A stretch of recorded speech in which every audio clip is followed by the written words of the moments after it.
After a car plows through a holiday parade. Right now, people in Waukesha are holding a vigil for the victims and all of those affected by the incident. You're looking live at that event at Cutler Park, where dozens of people have gathered for prayer and remembrance. And we'll have more on that in just a moment. But first, we now know police plan to recommend 5 charges of first-degree intentional homicide against 39-year-old Darrell Brooks. More could come as that This is a whole clown right here. I can't even believe this. This is ridiculous. investigation continues. According to court records, Brooks has 2 open criminal cases, and he was released earlier this month on a $1,000 bond for recklessly endangering safety, battery, and bail jumping.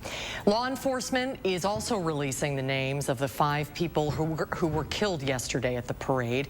They are Tamara Durand, Jane Coolidge, Leanna Owen, Virginia Sorensen, and William Hospital. And many of those victims, members of a group called the Milwaukee Dancing Grannies, who performed in summer and winter parades. The group posting on Facebook saying they died doing what they loved, putting smiles on people's faces. Members of the community are gathering tonight to honor those 5 victims and the dozens of others who are trying to heal tonight. Our Brad Hamilton is live at Cutler Park in Waukesha, where the vigil we mentioned is just getting started. Brad? Well, this is an incredible scene. I just want you to take a look at what we're seeing behind us. This vigil is just about to get underway as hundreds of people in this community are coming together tonight to grieve together. It's really been one of the most emotional experiences that I've really been a part of as a reporter. Can you imagine? Can you imagine? Luckily, Wisconsin is one of them places where we come together for one another. Not to say other communities don't do it, but since I'm from here, I know the spiel, and we're really good about that, and I'm thankful. People do care here. So many people here with that same sadness, the same sense of shock, and really so many people are just coming here to hug each other, to talk through where were you when it happened, what were you doing. There's going to be plenty of things that are going to be taking place throughout this vigil tonight, but the most important thing is that people I apologize. These are hard events to cover. We spoke with a person who was at the parade last night. Unfortunately, his family is safe, and he described what he saw.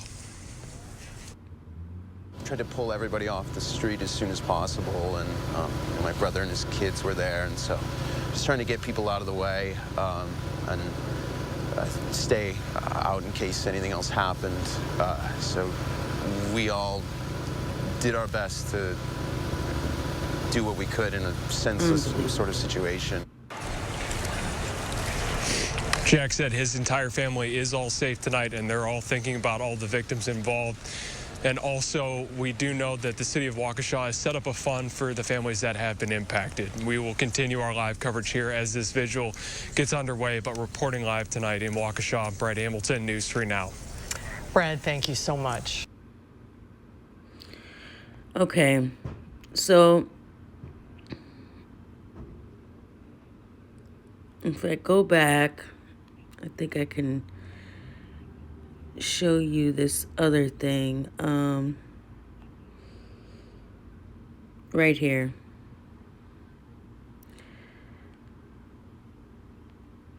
That's not it. Look at this fool.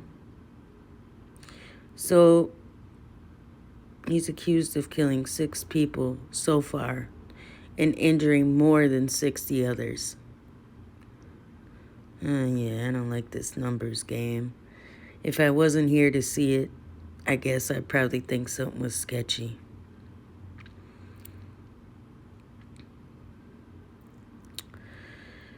Ooh. This is a whole clown right here, and his criminal history, which I don't really like to use that against people, but when it comes to shit like this, I'm sorry. If something happens to me, they're going to do it too. Thank God I haven't been in trouble in over 20 years, but I'm just saying. And then, in the live chat, it was some ding-dong broad talking about, Is he gonna get off like Rittenhouse? No. No, he's not. And if you go look at the courtroom footage, the judge, as they're reading all of his charges that took probably 10 minutes to put out there, he was astonished. Like, he said, I've been doing this for, 17, 18 years. The state requested a $5 million bail, and he had no problem with that. You're out of here, buddy. Out of here. We don't have the death penalty. But you best believe he's about to get about 6 life sentences.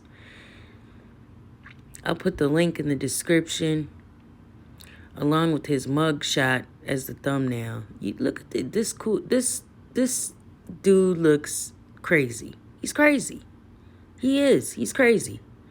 This is no comparison to the other case. I don't know why people would even make a parallel. There's no excuse. He's a fucking heartless idiot.